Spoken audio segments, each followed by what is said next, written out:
Welcome back to another episode of Grandpa and the Millennial. Each week we spend time with a guest and we go through their story from where they grew up to the time they went through high school and college, sometimes when they didn't go through college, and then their career journey and where they're at, the challenges and the opportunities. And really what the purpose of the podcast for me was to pull out those nuggets of information that help others that are trying to figure out a path or how they move from one spot to the next. And today we're going to have that conversation. The guest that we have today is going to walk through her high school career, her college career, what she went through in her professional career and how she's gotten to where she's at today and who's helped her and who she has helped. She's also going to talk about, a really tragic event that happened in her life that made it a very emotional conversation. And I've known this individual and the family for going on 20 years. I have absolute love and respect for them. And I think this is a very meaningful conversation that should be shared with families and children. And I think everyone is going to find it not only incredibly interesting, but going to find it incredibly helpful in prevention. And I don't want to give too much away. But how did you think about that conversation as we went through it in the week and as it progressed? What were your thoughts on it? I think every episode is different and every story is different. That's exactly why we started the podcast and wanted people to kind of walk us through it. And I think this week I always get the chance to prep for guests, but then also look back after hearing a story. And I think to your point, there's so many different areas that each guest talks through. This one specifically, I think one of the biggest themes that I pulled out is kind of balancing being a professional, having a family life, like you said, going through tragedy and making it through. And so I think that's always been my favorite part. I've probably said it on multiple podcast episodes that, I really wanted to see what was behind the person. And this week was just another example that it's not all like sunshine and rainbows, right? And sometimes there are that, and it's a mix of both, but I just think that it's another real story that so many people can relate to in many different ways. And so I think it was a good one. As we got into, deeper into the conversation, you hit on it a little bit, but the conversation, sometimes I think we find ourselves in conversations that are a little bit bigger than the podcast or some of the things that we first anticipated. So this one was a little bit emotional. So what was that like for you? I think that, like I said, I've known the family for more than 20 years, and I got to reflect on some really good people, some really good times in my life. And I feel as if we have this platform that we have an opportunity to share a story and that we can help people. And so while in the moment, it's a pretty intense conversation, I was able to take a breath and sit back and listen back to it. And I know that this is going to help people, and we can celebrate the story and the lives of the people in the story, and we can take the moment, whatever we can give back and try and help other people and really focus on prevention. Absolutely. It's a good one. I think there's so many things to take away. I'm excited for listeners to hear it. I agree. Welcome to Grandpa and the Millennial, the podcast for thought-provoking leadership conversations sparked from real-life leadership journeys. I'm here with Anthony, the Grandpa. I'm Natasha, the Millennial, and our mission is to help you, the professional leader or new entrepreneur, effectively influence, inspire, and develop both yourself and those you lead. In today's episode, we speak with Tracy Hunckler. She's an attorney and she's a partner at her own law firm. We're going to touch on three things. The first, which really came through, one of the themes that just really stood out, was having a support system. And whether it's your spouse, it's a mentor, it's family, it's friends, none of us are successful without having a support system. And sometimes that support system have to make sacrifices in order for you to succeed. We're going to dive into that. We're going to spend some time talking about it, and I think it's really going to be helpful to those out there that not only have a support system, but also how you can be a support system to other people. And then communication was another big theme as we walked through this, and how you communicate to others and how they receive that communication. Not everybody hears and receives communication the same way. So really understanding who you're talking to, the way you're talking to them, and changing up that communication style for a variety of reasons. But it was a really pivotal point for me in listening to this conversation, and one of the pieces that I really stuck with me and I took away, and we're going to spend some time talking about that. And then we're gonna touch on the fentanyl epidemic and the impacts of fentanyl on not just the individual, but the family, and going through loss, and not just the individual and the family, but an entire community, and how that never goes away. And it's an emotional and it's a powerful conversation. And I had mentioned it earlier, I really think it's one that should be listened to and really taken to heart. And we are hoping that we can really help influence and help people out there or prevent people out there from going through this type of situation or tragedy. So sit back, relax, and listen in on this episode of Grandpa the Millennial. I guess just to start right now, I live in Rockland, and I am a wife, a mom, and a grandma. I love it. I think this is the second grandma or third grandma. The grandma and millennial. Grandpa and grandma millennial. Yes. We've had a couple. And I am an attorney and a partner at a law firm. And so that's kind of, what's going on with me right now. But I grew up in the Bay Area in a town called Pinole, which was kind of a middle class town, working class town for the most part. And, my parents got married very young, bought their first home, and that's the home that I lived in my whole life. Wow. Very modest, like, maybe 900 square foot home. So I would say we kind of grew up more on the lower middle class end, but that really didn't matter. My family was super loving, caring. My grandparents lived just around the block, so they were super involved in our lives, and family was just very important. And how many siblings? How many siblings did you have? I have one older brother. And how many years apart? We're 2 years apart. Got it. That's not bad. Yeah. How was the relationship? Close enough to be friends. Were you two close?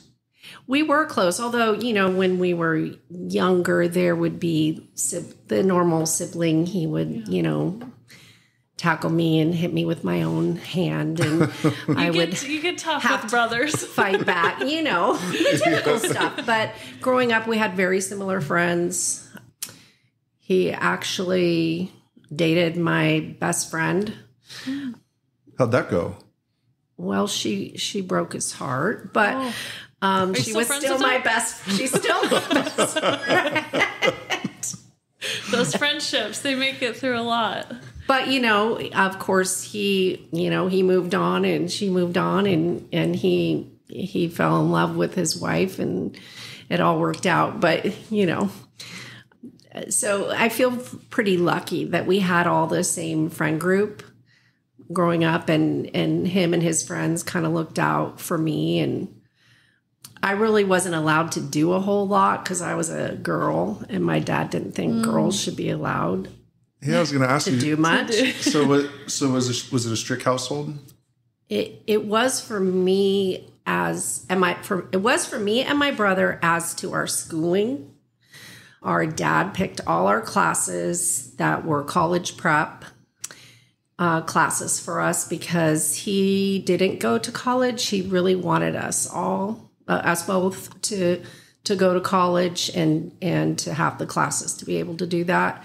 And then in terms of going out, it was really strict on me, but not on him because he was a boy. So if I was going somewhere he was going, I could go. Oh, but if not. But if not, then we had to get creative, me and Lorraine. And what about your parents? What did your parents do for a living? So my mom stayed at home, and she was your, traditional from back in that era, where she cooked and cleaned and took care of us until we were in high school and of driving age. And then she started working for the newspaper and did newspaper and education, where she created programs that could be used in the classroom, where the paper's used in the classroom.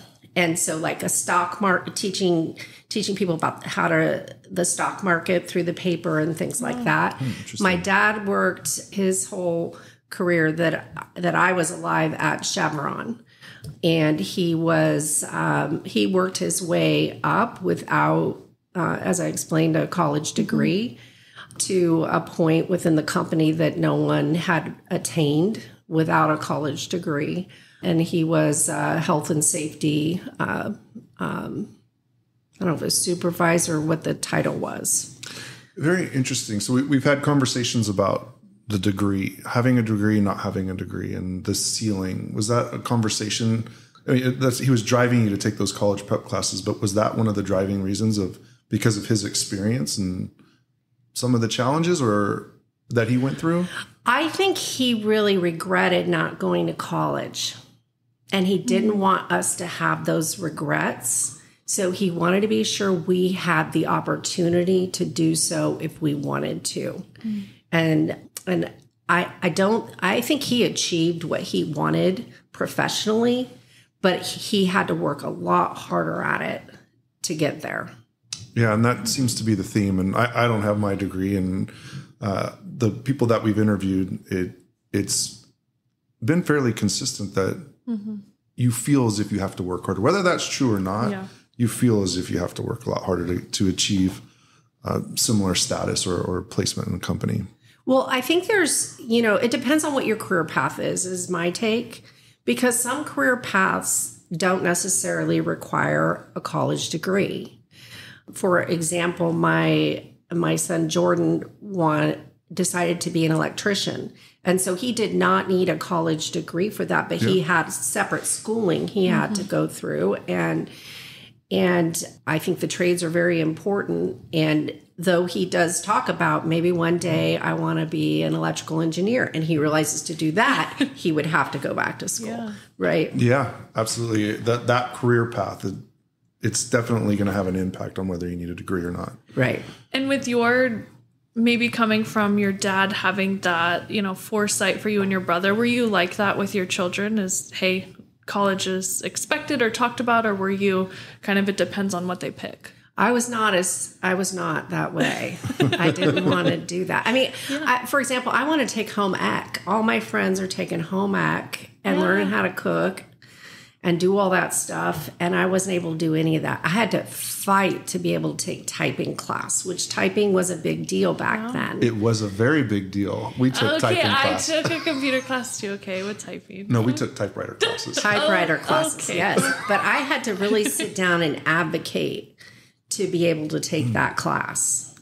And so as you move into your high school years, what was your passion and what was dad driving? And it sounds like it's dad driving college. Did you have different passions?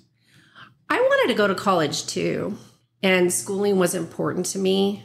I always wanted to get good grades. And, I was in the AP classes that we had back then, took the AP test that we had back then. Probably one of two girls that were in those types of classes. Wow. In my grade. So I had those aspiration and goals. I would get into debates, if you will, with my dad about me going out or whatever, and argue my position, and he would argue his, and he would say, you should be a lawyer, and so I kind of had it in my mind that I think this is what I want to do when I was in high school. And did you have a mentor or someone that was showing you the path, or was it you and dad and you started to see this is what I like? How did you know attorney was the way? I don't really, there was no mentor at that point. Certainly mentors later in my career that were pivotal and important. But I think I just like to argue. And I thought that's what lawyers do. I really didn't really know what lawyers really even do at that point. But so go ahead. I mean, that's good. In high school, a lot of it, we talked to so many people, and I had no idea. You know, a lot of people are like, I don't know. So it's interesting you find something at least that you like a little bit, but for that to actually stick for so long is it's impressive. Yeah, I felt pretty determined. There were some, detours, but we got there. I was just going to say, what about outside of school? So who's Tracy? You're academic, you're in the AP classes, and, dad's watching, and I couldn't do much outside of that, but were you sports or into, I don't know, anything outside of that? Well, my big thing was baton twirling. Okay. Oh. Yeah. I think I do know this. I do remember a night where I've seen this. Yes. Oh, wow. Yes. You still got it? It just came back. She still has it. You still have it? I still have okay. Well, when I stopped twirling, I was doing 2 at the same time. Oh. So I have 2 batons still. And now my granddaughter and we play with the batons together. So did you compete? Like, was it at the school functions or was there competitions? This was, it started well before high school and actually petered out by sophomore year of high school. But this was competing competitions all throughout the state, Western regionals for the United States. We were really pushing hard for the Olympics to accept baton at the time. I don't understand why they haven't, given some of the other things that they've accepted. But this is a really competitive sport, and my husband and my boys and everybody laugh at me. But no, it's we will go to the high school sporting events, and they're featured at either the halftime or. Yeah. And I know that there's a whole lot that goes into it, and they take it very, very serious. And there's scholarships now. I don't know if there were scholarships when you were going. No, there's scholarships now for. I don't know what the official term is. Yeah, I practiced every day out in the street for at least an hour, if not 2. But then we had gym time, and I did solo and I did group. Where we would toss the batons to each other, and it's all to music and, choreographed. Wow. And some of the solos involve doing gymnastics, where you're tossing the baton up and you're doing gymnastics, and then you're catching it like in between your legs. And it's not what you might think. And you were just doing this in front of people, like show as that you were comfortable and that you loved that? Is there video? No, this was before video. Oh, my mom took me everywhere to all this, drove me everywhere. And they did have some of those little reels, but I haven't gone back to look. Oh, that means it's out there somewhere. So going through high school, you knew you wanted to be an attorney. What was your aspiration as you're going into your senior year? Are you picking colleges, or how are you going through that thought process?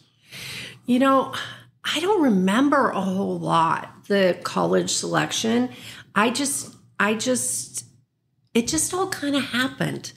And I wanted to go to Davis, and that's where I got into. And so I was going to Davis.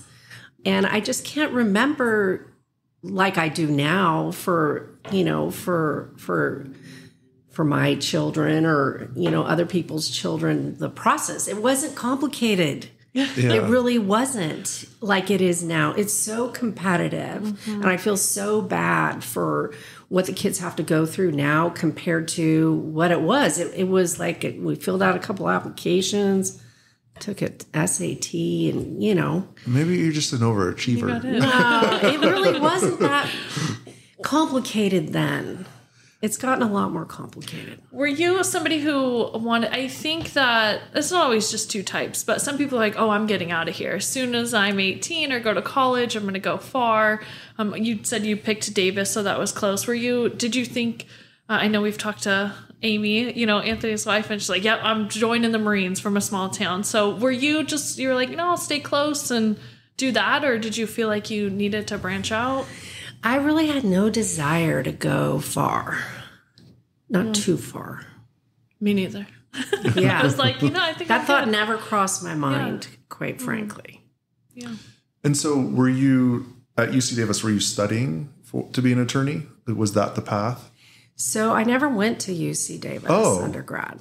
Oh, so hold on. You got okay. Here we go. Here we go.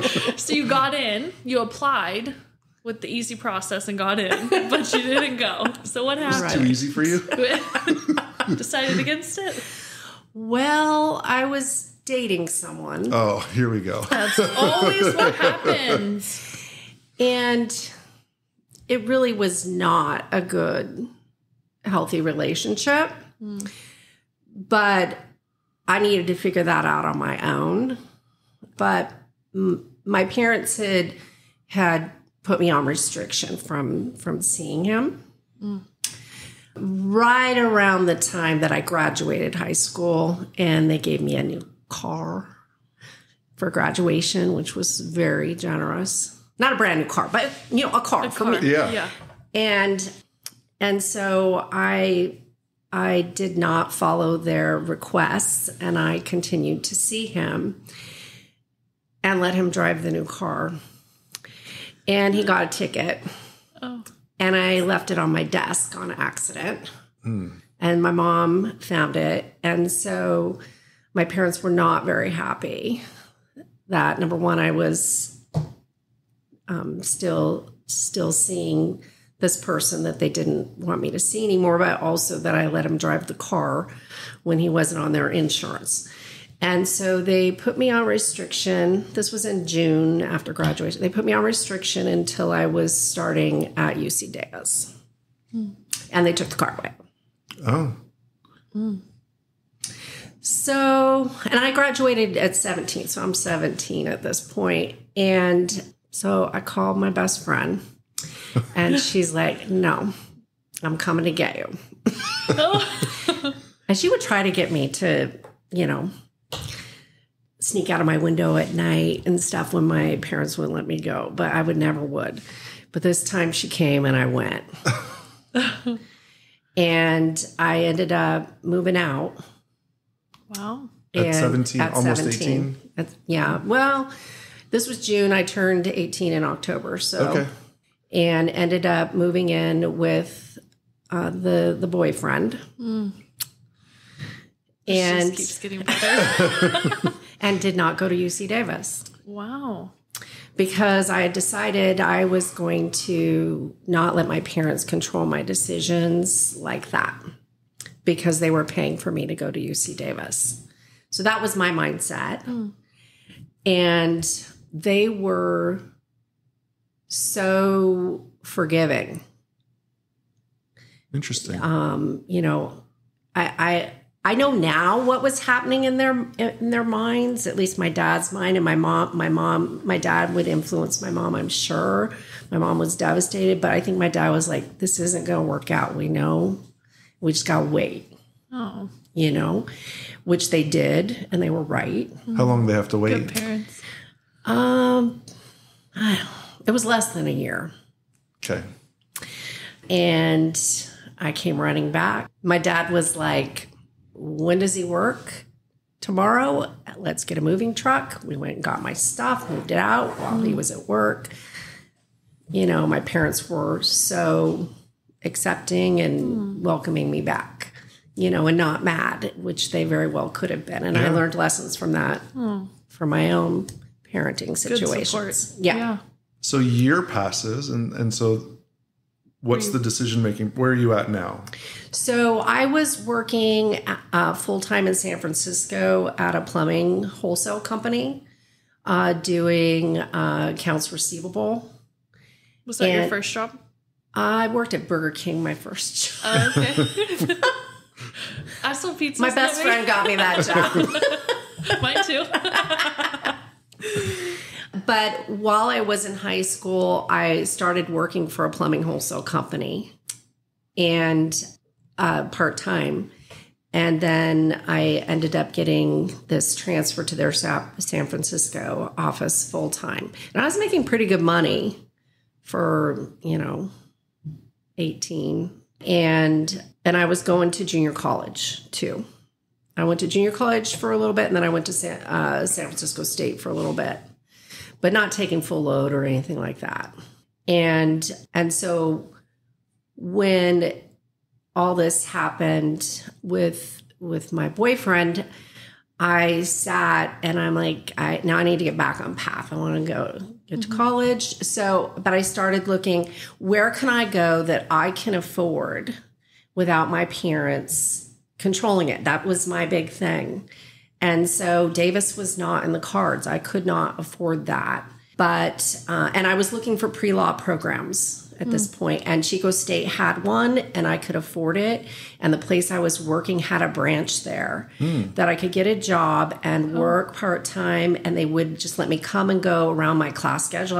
So I rode my bike back and forth. So I ended up going to Chico State. And my parents still helped me, don't get me wrong, but of course they did. But I wanted to be able to be independent and be able to make some of these choices on my own and have some financial resources to do it. That's what I was going to say. Very independent. You had a vision of what you wanted to do and were executing on it.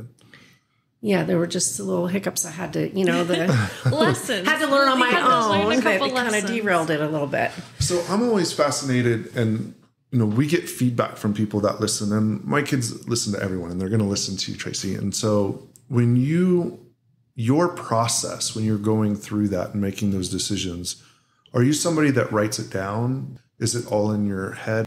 So for that one, deciding where I was going to go to school, I just started getting information on places that have pre-law programs. And I started reading them, and then I would sort it out. But I didn't necessarily make a list, if you will. But then I just started to think, okay, how much does this cost, and can I afford it? And I did some math, and obviously, check to be sure that I thought I'd be able to get in. And did you have? I can't remember. I think it's Stephen Covey. So start with the end in mind. Do you start with the end in mind? Like, this is where I want to be, and you put all of those pieces together? Yeah, that's what I was doing. Got it. Very interesting. Exactly. And I think the hardest part for a lot of people is just taking the first step of like, I want to do this, and then going and getting all the information. Are you one that just goes, or do you struggle with back then, or maybe even today, of figuring out how to take that first step? Which one are you? Are you run and it all come together, or are you like, I need to think it all through and then I'll get all of the different things before I take my first step? Well, I like to think it through. That's good. I do. That's my style. But I do appreciate that sometimes you can think too much and it hinders you from taking this step. I've learned that through life. And so, I think where I'm at right now, I would say balance between those is good. Yeah. So you finish at Chico, and walk us through that, the next couple of years there. So I finished at Chico, and I took a year off before going to law school, and I worked as a paralegal in the Bay Area. And that's when I started dating my husband. Did you take a year off to have the work experience, or was that just a needed break from school? Maybe I just decided I needed a year off before going to law school. I knew I was going to law school. Yeah. I knew that was going to be a huge additional commitment of time and energy, and I just wanted to have a little regroup time. Yeah. And just have some time to, not be under the pressure of law school, because I knew that was going to be a lot of pressure, and make a little money. And then where do you end up going to law school? So you meet your husband, start dating David, your husband. Yes.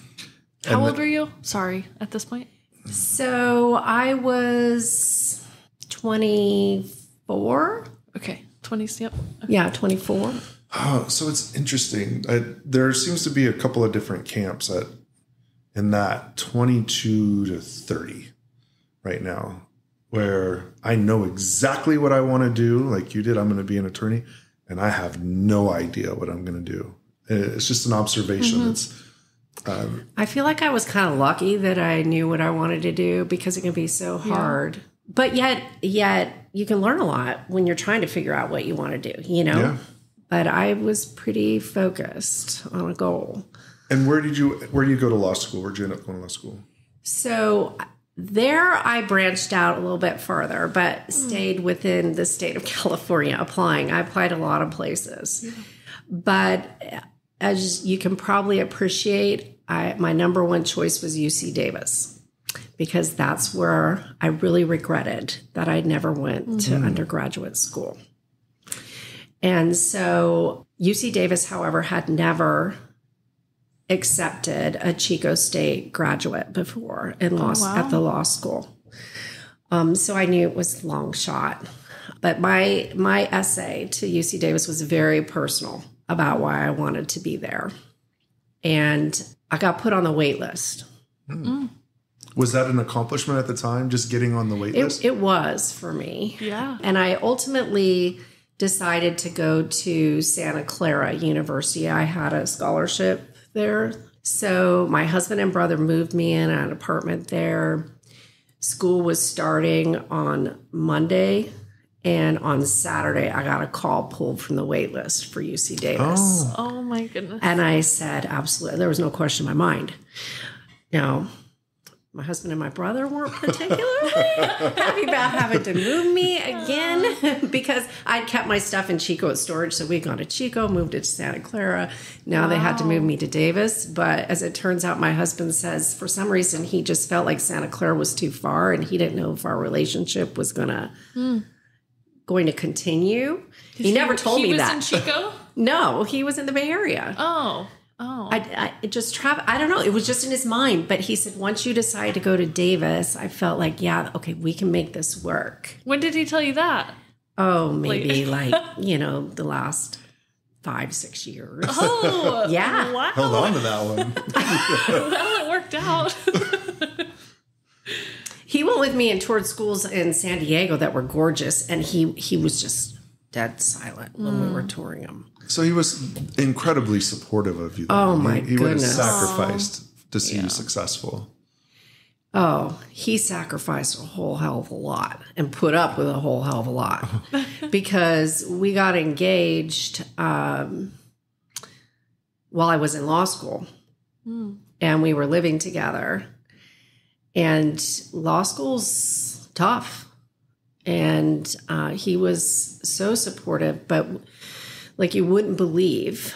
And we decided to get married 2 weeks after the bar exam was our wedding date. We planned it for like a year, but he did a lot of the wedding stuff that normally, the bride would be into doing because I couldn't because I was going to school and he's a fantastic guy. You have to meet him sometime. Oh, and he's been so supportive of my career since then. Like, I would not be able to be where I'm at in my career if it wasn't for him.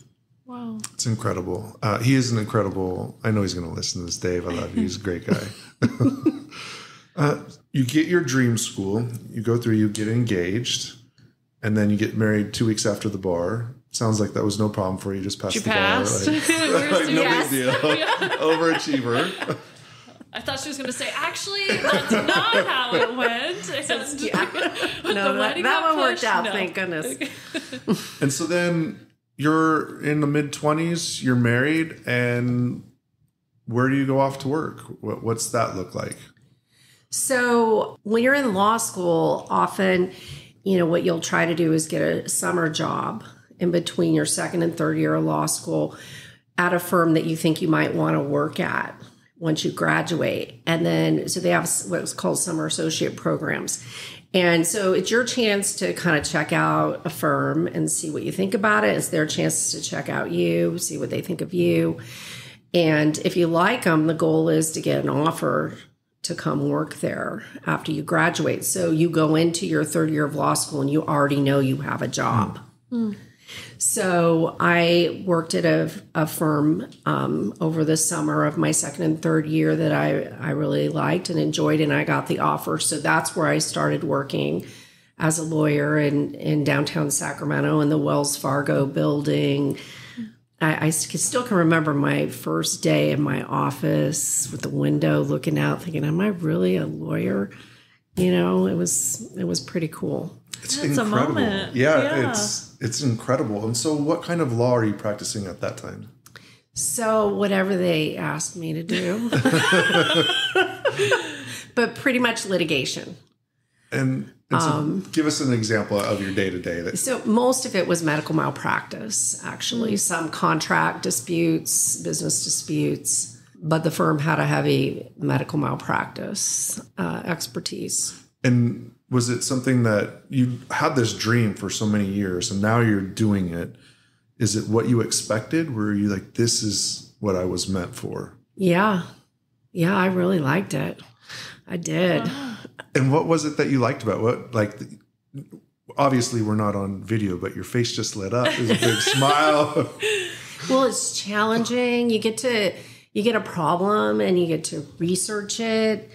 And then you get to, write and develop arguments, which is all I really got to do. Back then, you didn't get to actually argue it orally. But I really enjoyed all of that. You said something earlier about, being one of like 2 females in your AP classes.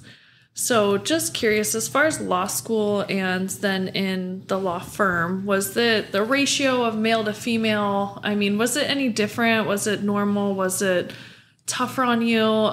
Did you not notice, or did you notice? Was it a big deal?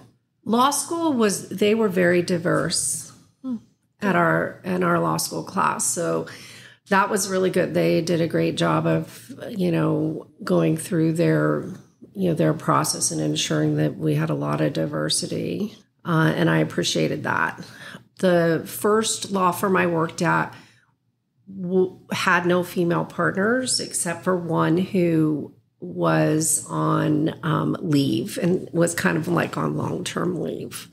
So there were other female associates that were in mentoring roles, so that was helpful. But I ultimately ended up getting approached after a year to go to another firm. I wasn't looking to move or anything like that, but from an attorney that was at the first firm, went to the other firm, and they were looking for litigators. So he called me to see if I might be interested in interviewing. So I thought, well, what the heck? I got nothing to lose. And this other firm was really known for having good quality of life. They definitely had female partners and, a fairly good ratio of diversity. And so I went and interviewed there, and they gave me an offer making more money and a signing bonus. I'm like, signing bonus? What is this? So I went and talked to David, and, he's like, if you think it's good. And I'm like, they seem like they're really good with, quality of life, work balance, because I knew I wanted to have children. So that was important. And so I transitioned there after a year. And that was a really, really good decision. And that's where I met, the folks that I'm practicing with now. Oh, wow. Yeah. So your development professionally, were any leaders or people that you were under, their guidance that you remember to this day, or really, I guess important or impactful to your development at that time? Well, at the second law firm, I definitely have someone who was pivotal in my career and an amazing mentor to me, and brought me into the area of law that I'm practicing now. I of course thought that she hand selected me to work on this one case with her to see what she thought of me, but I found out later that I happened to be the only associate in my office when she was walking down the hall looking for associates. Oh, wow. You might call it she fate. set me straight on that one. You could have just kept believing that it was, But yeah, mentors are so important, and she taught me so much, and I wish I could do some things the way that she doesn't, or did them, but I don't have that gift, but I try to model from her. Like what? Like what were some of the things that really stood out to you, maybe? Well, one of the gifts that she had that I I say had because she's retired, that I wish I have is, when it's a difficult conversation, she could deliver it, but in a way that didn't make you feel bad. And there would be a little humor in it. Oh. I mean, like, you might feel disappointed, right? But she just had an approach. It's really tough. So 2 things. One, are you comfortable saying her name, who she was? I am. Her name's Julie Carter. Julie Carter. So we talk to people, and there's a lot of times where their mentors, they didn't get to tell them that. So if she's able to listen, she might be able to hear it and want to be able to call that out. And 2, I've known you for 20 years, and if I was going to go to someone to deliver some bad news, you'd be the person I'd go to. Oh. You have a very eloquent way of communicating. So maybe you don't see it the same way as she did it, but she definitely had an impact on you. Wow. She definitely had an impact on me, for sure. Yeah. And I was lucky to give the talk at her retirement party about how important she was to all of us, but me especially. So I would feel very blessed that I was able to do that. Yeah. I always love to ask the question too, did you realize at the time how impactful she was or how much you were learning? Or was it kind of something as she got closer to retirement, or you looked back and said, oh, wow, that was really good for me? Or in the moment, did you know? Well, at first, I don't think I appreciated it. But when I was pregnant with Justin and I shared with her, she celebrated with me, and then it was my year to be up for partner, and she would be the one that, among others, that you need people to support you, right? Yeah. And she was one of the key people that would support me, and I had to come to her and tell her I was pregnant again, but this time with twins. And she was still supportive of me, and like, let's figure out, how to maneuver this. That's when I knew for sure that, she was not only, an amazing mentor, but an invaluable person in my career, Yeah, it's so impactful when we're able to tell these stories, or we look back at, our age. We joke, Grandpa and Grandma, millennial. But those conversations could have went any which way. And for those that listen and have these type of conversations, by being supportive and being there for you, it wasn't her intention. She's probably just a really good person, but she earned loyalty and work production that far outpaced however long you were going to be out. The small investment for a year or two, however long, right, it was worth it. It's definitely worth it to support people and what they're going through and give them that time. And I know when I was younger in my career, I wasn't always that way. And it's so important. Yeah, I feel pretty fortunate. It is. So I want to bring us back just a little bit. So before you got to where you were at, so you took this job, but this was at one of the larger law firms. Yeah. And how do you get to where you're at today, to your role as a partner and the organization, the company you're with today? So at the second firm I worked at, I was made partner while I was on maternity leave with the twins.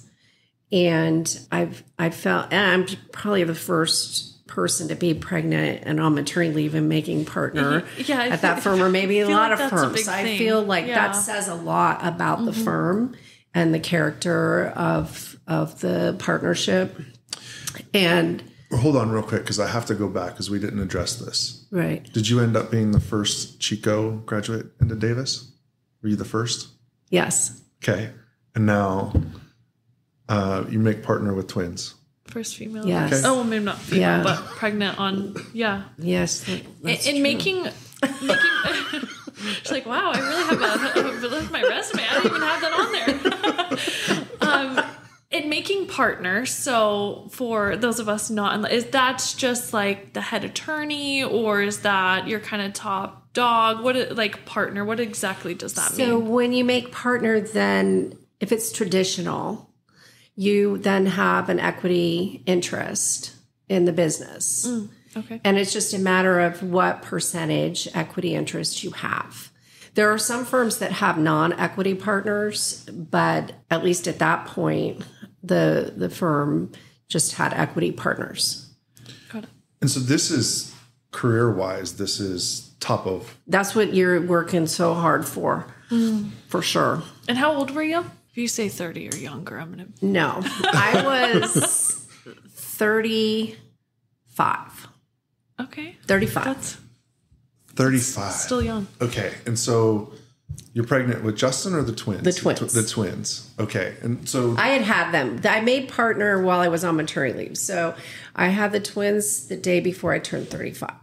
And Justin is how old when the twins are born? He was not 2 yet. Not 2. Okay. So you have a packed house. Yeah. Like 3 under 2?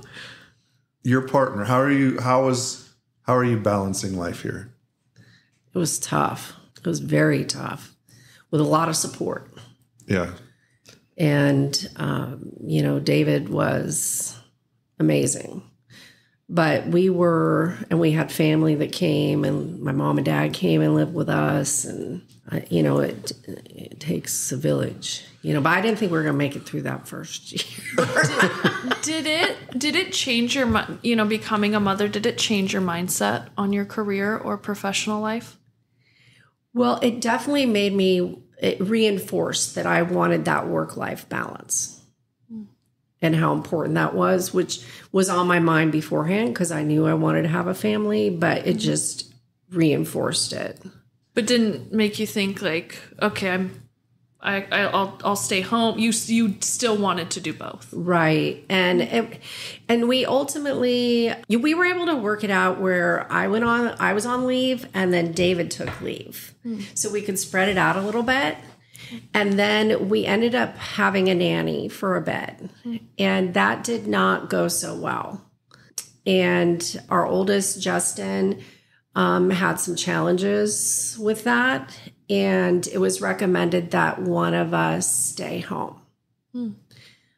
He had sensory integration dysfunction, which is something, if you have autism, you would have that, but he was not autistic. And so it was recommended that one of us stay home, and my husband said, look, I'll take family medical leave and give this a whirl and see if I can do this so that you can continue to pursue your career. That's how supportive he was. Yeah, you have a and very so, supportive husband. Yeah. And so he took that family medical leave, and he was like, all right, I can do this. And so he retired and became a stay-at-home dad. And that's the only way that I would have been able to continue my career the way I did. So he sacrificed a lot for me and our family. Can I ask you, I don't know if this will be too personal, but so the roles generally, the women, stay at home. So was like that my mom and dad had? Yeah. So was that hard for you? Did you feel like an obligation or a sense of I don't know, guilt is probably strong, but did you he's, staying at home so you can pursue it? Was that, did it make you second guess, I guess? I definitely felt some guilt and some jealousy. Oh, interesting. That I wasn't able to be there as much. He was very active in the kids' school, in kindergarten. He made all kinds of, things for the classes, and I wasn't able to be able to do all that, so that was hard. Yeah. Interesting. I remember one time I had to go out of town on Justin's birthday, and I cried. Yeah. Yeah. And if I could go back now, I would have never, that trip would not have happened. I would have been home for his birthday. Oh, but that's interesting in itself. It's incredibly interesting. And how about Dave? When he went through, was it tough transition for him? Like he tried it out, and then was he good with it? And he's like, I like this part. Because it's different for us as males to take that role. Could you have been a stay-at-home dad? I couldn't have done it. I don't think. But I don't know. Yeah. Every situation is different, so you just don't know. I think that it was a lot of work. I have so much respect for stay-at-home parents, but it had a lot of rewards for him too, Yeah. Coming back to your question, that's the other piece. I could never do what Amy did. I couldn't do what Dave did. Like my mind can't wrap itself around it. It's different. There are a lot of rewards, but the amount of work that goes into it is a lot. And there's doing both, right? You're a partner now and also a parent. Doesn't stop you from being a parent. So now you have 3 kids and you're a partner at this firm. Did that change for you professionally, kind of going back? Did your, accelerate your career, or did your, was it steady from there? What was it like after that? Well, it wasn't too long after I made maybe a few years. The culture of the firm started to change a little bit, and it started to get bigger. And sometimes that just happens with growth, is that things have to change. And so my mentor and some of the other core people in my group who were very senior. My mentor had been the managing partner of the firm. Another core person in our group was the managing partner for a long time too. So they're very senior in our firm. They kind of thought, I don't know that we're comfortable with this culture change. And, came up with the idea of forming their own firm. And, I was junior partner, And so while they included me in some of the discussions, I was not a deciding factor in anything. And I felt very fortunate that they invited me to come along. And so ultimately we formed our own firm in 2006. Wow. And was that a risk for you? Like emotionally, was it a difficult decision? It was very difficult because I was the only one working. And what if it didn't work out? And yet again, David was like, if you want to do it, go for it. Couldn't be doing it with a better group of people. And I don't know that I would have taken that risk if it was someone different, but we did it. We had no idea what it was going to look like. And we had to do it all. We were doing it all on our own. We were finding the space. We were getting the IT set up. We were figuring our own insurance. You name it, what you need to run a bit. We did it all ourselves. We didn't, have anybody helping us start this law firm. This is why I love having these conversations. When you could go back, would you have done it sooner, and are there any regrets? I would have done it sooner if everyone else would have. This, like I said, I was not driving this. I was brought along and very thankful for that. And I think ultimately everyone was appreciative that I came along. But regrets? I have none. How quick was that transition? Was it pretty quick, or was it you left and then started getting all this together, or how kind of? Well, no. Well, you made it sound easy. No, I'm kidding. These things are complicated because you've got clients. Yeah.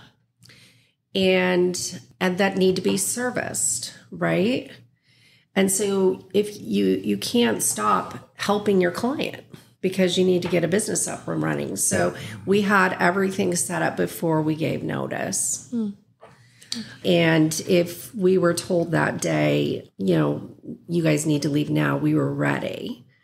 But of course, there's ethical rules. You don't take a client, you let the client know, and the clients get to decide, whether they're going to stay where you were or come with you. So that's a little bit of a process too. Yeah. What type of law are you practicing now? And is it the same as when you left? So I am practicing pretty much the same area as it was when I left. Our group that left was from the Natural Resources Department. And so we're a boutique, natural resources, energy, real property law firm. And your position now is senior partner. Is it senior partner? Well, we don't have titles like that. But it's been 18 years, right? So are you senior within that organization? Some of the partners moved on, or is it all the same? So there were 5 of us that formed the firm. 3 have retired. The 3 named partners have retired. And so there's two of us founding partners who are left. And so certainly been there the longest and have the most history. And so, not to take anything away from them, and I'm sure they have fantastic backgrounds and experiences, but for you, for how long you've been in this space, are you considered one of the experts in what you do in this arena? Because you say it's boutique, so there's not many that do what you do. Yeah, our firm is pretty well known for what we do in this state. We're pretty unique, and we're developing our practices. Energy in our state is changing. And so that's pretty exciting too. Like we're branching into carbon capture and sequestration. And that's groundbreaking work. And, working with clients on the real property rights and agreements and processes to try to get the first CCS project going in the state. So that's some fun stuff that we're doing. Yeah. So I'm going to tell you the question I was going to ask. I'm not going to ask it. I'm going to tell it to you. So we talked about how themes come through here, through the conversation, and one of the themes that I see is just how you enjoy the puzzle and the challenge of each of the new challenges in front of you. So my question was going to feel, do you feel pressure being that boutique and being the one? But I don't think that you do. I think that you enjoy it. Yeah. And it sounds like you are, which to me I wouldn't have thought about before this conversation, but you're actually innovating in what you do, which is pretty cool. It's really, really cool. Yeah, we're helping our clients develop as the political climate in our state is changing as to, how we're going to source energy. I've heard that term a lot lately, building the plane as you fly it. So like you're figuring it out. So one question, and I have a series of questions for you, but do you think that there's a question that's asked as, are leaders born or made? And that's one question that I'm not going to ask here, but for you, do you think that this skill set, you were born and it was developed, or anybody can do this? It's a tough question, maybe. I come from the mindset that anybody can do anything they put their heart and soul and energy into with hard work. And I love it. When I think about what you do, incredibly complex. Is it a complex, hard spot to get to? Yeah. Yes. Yeah, you have to talk into the mic. She nodded. I can't shake my head. Well, I'll kind of jump in with the generation question because, hence the Grandpa the Millennial, got to get some in here. So I'm assuming as you've maybe your firm has grown a little bit, or people have come and maybe passed through. Do you see differences maybe in generations of, how they work, or the thought process behind it, or in the development as you've gotten to where you are? I can't wait for they can't see your face, but I can. Absolutely. I think we're getting attorney answers. Okay, there's a difference. difference, and you have to develop them through that? How does that work? You know, it's hard to find folks that are willing to commit the time and energy it takes to learn, difficult practices. And maybe that's a good thing. Maybe it's a good thing that some of, the younger generations are not as focused on that and are focused on, balance in their life. But I have just seen that it's hard to even find people to interview in our space, especially since COVID. And I don't know if COVID just kind of got people thinking a little bit differently, but we would love, and this is an ad. We would love We'll put it into to have an attorney with 2 to 5 years experience come join our firm. We could use the help. We've been looking for 3 years to find a fit. Right, and it's so interesting. Dana White said this, if you know who Dana White is, and I'm gonna paraphrase, but if you just put the work in right now you just grind and you be savage. I can't remember how he said it. You will succeed without a doubt, because not everybody is doing that right now, and you will stand out. yeah, you will stand out. Just put the work in. And we're not, we don't even have a minimum billable requirement. We're a totally different animal from a regular law firm, and it's still difficult to find help. Well, I hope this podcast, someone listening reaches out. That would be such a win. That would be a big win. So I have a couple questions for you. As we talked about your career, and I've known you and Dave and your family, and there's ups and downs in careers, and I'm going to be sensitive the way I tie it all together. So your son, Justin, I wanted to spend some time on, because I don't even have the words to explain. It's okay. So I don't have the words to articulate what that would mean, what you and the family went through. Can you walk us through that and some of that, what you can share? Yeah, I'll try a little. Justin, our firstborn, so compassionate, so caring. He'd give you the shirt off his back, always looking out for the person that, was being ignored or, had challenges at school, and would help them. But he did have the sensory integration issues that I mentioned, and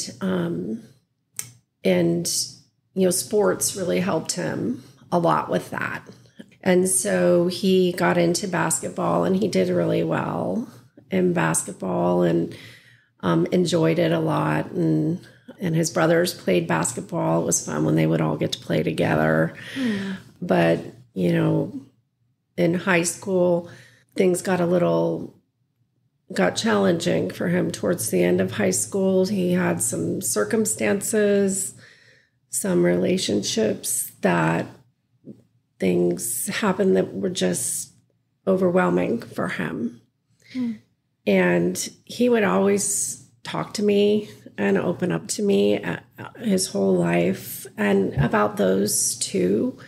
And I just thought and hoped that, he could get over, these challenges. But for him, he was a very sensitive person, and he just was really having a hard time with it. And he had good grades. He had a scholarship to UNR. He was going to UNR, had a girlfriend he was dating for, over 3 years.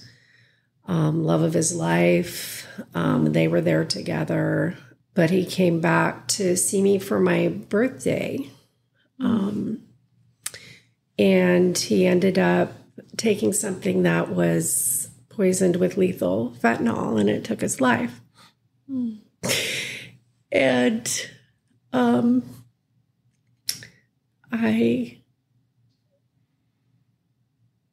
it has been very hard, as you might imagine, for me and David and Josh and Jordan and a lot of people in Justin's life. But I am at a point now where I'm trying to figure out the purpose of all this. There must be some purpose God has for all this. And I do think that what has happened to Justin has positively impacted people's lives. I hope it has. And I'm trying to do my part to help others. I'm so thankful for the time that I had with Justin. But we're coming up on 4 years on the 22nd of this month. And this time of year is really, really hard, of course, as you might imagine. But I just know in my heart that Justin is okay in heaven, embraced by God's love. And I look forward to the day that I get reunited with him. Well, now, I don't know. That may be not what you wanted to hear more than you wanted to hear. No, I'm sure it's been a journey to be able to get to a spot like that. Yeah, and I have memories of all of us. Like, we grew up together, and I have memories of Justin and the twins and all of our kids playing together and everything through the years and the different high school games and things like that. And I can't explain any of the different things that happen in our life, but I can tell you that you're an inspiration. Thank you. As is Dave, and as are the family. Well, I have to say that inspires me is, David and Josh and Jordan, and how we're all working through this somehow. You take it a day at a time, but we've all got each other Together. Yeah. And Justin's girlfriend as well. She inspires me. It's been a lot for her, and I'm sorry she had to go through this with us, So I want to take the opportunity while we're talking about it. I don't ever want to see somebody go through this. So what can we do? Or what advice? Or who are you speaking to? Or where can we go? Well, I guess I would say that I think it's important that we all realize when we're communicating to people that our words have meaning and our actions have meaning. And not everyone can handle the same mode of communication. And what's been on forefront of my mind since Justin passed away is to have compassion for people when you're having those communications and when you're engaging in actions. Be thoughtful, because you may impact someone in a way that you don't fully appreciate. And we're not all built the same. So we shouldn't communicate with everybody the same. Yeah.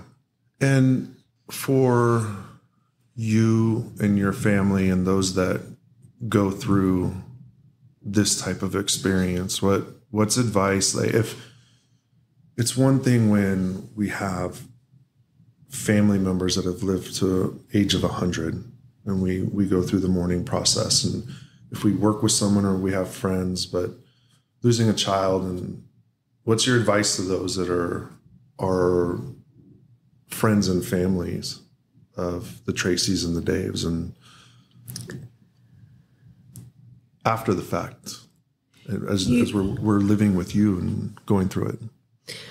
Well, everyone's grief journey is different. And everyone has to find out their own way. It's just like me and David. We don't grieve the same, and we haven't done the same things. And some folks seem to think that you get over it. But you don't. You try to work through it, And so I just think that patience is really important. And I just think that don't forget about your friends that are grieving, because it might be difficult to have the discussions with them and your family, that are grieving, but try not to let that hinder you from reaching out and seeing if they need anything, even though it may be really difficult to spark a conversation, And how about you and where you're at? We're coming up on 4 years. So you're in I would imagine, an incredibly stressful position. And how are you going through your day to day? What's that journey look like to manage through a day? Or are you there yet? Every day is different. But I've gotten to a place where I try to start my day thinking about what I can be thankful for in my day and thanking God for that, and I feel like that helps with your mindset, instead of thinking about everything you lost or that you don't have, thinking about how thankful you should be for all the things you do have. So that is something that it's taken me a while to get to this place, but that I try to do to help start getting through the day. But sometimes there are days when it's just, you got to go lay down. Yeah.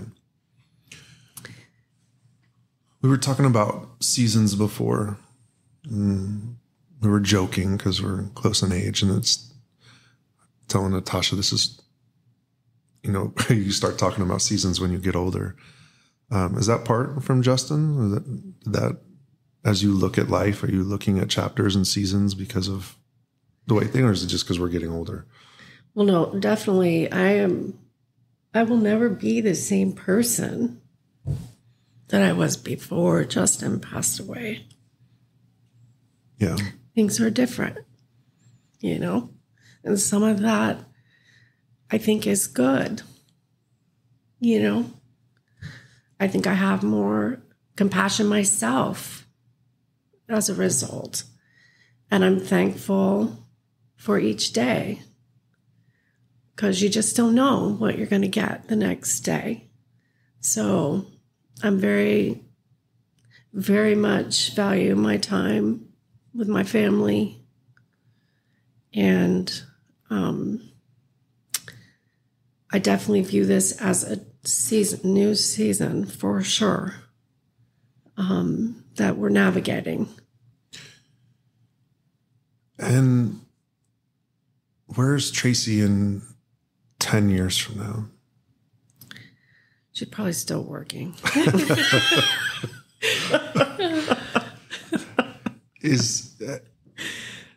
There's healing. Traveling. She wants to travel too. A little of both. A little of both. I love that you can laugh. And hopefully she has more grandkids. Grandbabies are the best. I have to ask you, is there joy? Is there joy in life? Yes. Yes. And in 10 years, do you see it as more joy? Not that you ever forget, but can you experience more joy with time? I don't know the answer to that. This is very heavy. Yeah. And I don't know that it'll change, but we keep doing the work to work on it, David and I go to a grief share class every week, and it's helping us. This is my third time going through the same class, and I finally got David to come. As I said, everybody handles their grief differently, but I think it's been good. But it's work. It's a lot of work to work through the grief, and I worry about Josh and Jordan, and they've done a lot of work to work through it, and I, of course, am very fearful about losing anyone close to me anymore. But I know it's life. It's part of. It's incredibly. I can't describe how difficult it is from the outside looking, and I can't imagine being in your seat. I can tell you the conversations in life that I've had with Donovan and Jonathan, with people that have kids that are the same age, the warnings that we've given and the conversations that I wouldn't have had before that I've had.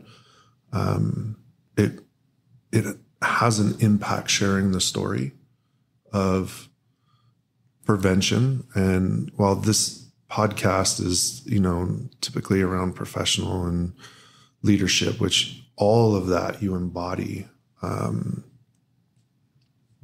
someone's going to listen to this and it's going to have an impact and change the course. So I appreciate you. Wasn't the intent, but I appreciate you sharing.